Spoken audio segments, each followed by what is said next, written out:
Now, a major developing story tonight in North Carolina. This evening, Republican leaders announced plans to create a new congressional district to give their party another seat.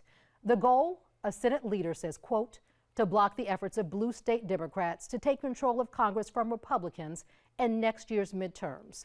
The state GOP says it's following the president's orders and says he earned a mandate from voters. President Trump previously called on Texas and other Republican-led states to redraw their congressional maps to help keep control of the House next year. Republicans already have a very slim majority in the U.S. House, and midterm elections tend to favor the minority party.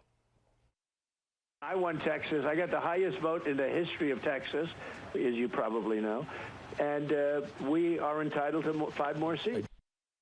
This all started in Texas this past summer. The governor called a special session for state lawmakers to redraw congressional maps, potentially allowing Republicans to pick up 5 extra seats. In response, Democrats fled the state, so the session could not happen. The holdout lasted several days, but ultimately they returned and the bill passed. This didn't stop with Texas, and it launched a growing battle. They've triggered this response, and we're not going to roll over. And we're going to fight fire with fire. In California, lawmakers passed a measure to allow the maps to be redrawn. And next month, voters will decide whether to approve the maps that would allow Democrats to pick up more seats. If we take a wider look, this map you're looking at from the Associated Press shows just how many states are now moving forward with plans for new maps or considering the option. All of this brings us to today. Republican leaders in the State House said they will hold votes during a scheduled October legislative session. Senate Leader Phil Berger released a statement writing in part, "We're doing everything we can to protect President Trump's agenda, which means safeguarding Republican control of Congress. Picking up where Texas left off, we will hold votes in our October session."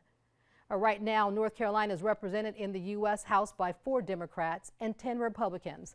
The North Carolina GOP didn't specify how many seats they want to create. Minority Leader Democrat Sidney Batch pointed out there will be a vote on new maps, but the Republican has not passed a state budget, which is already having consequences. She writes in part, while Republicans waste time and taxpayer money trying to cling to power and cower to Trump, Senate Democrats will continue fighting for a North Carolina.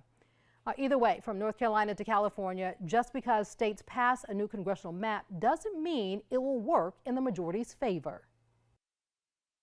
And spreading out your voters a little bit more, you do run the risk of drawing some extra districts that you think you're going to win, but maybe you don't win. North Carolina Republicans say they could return to Raleigh as soon as next week. Disney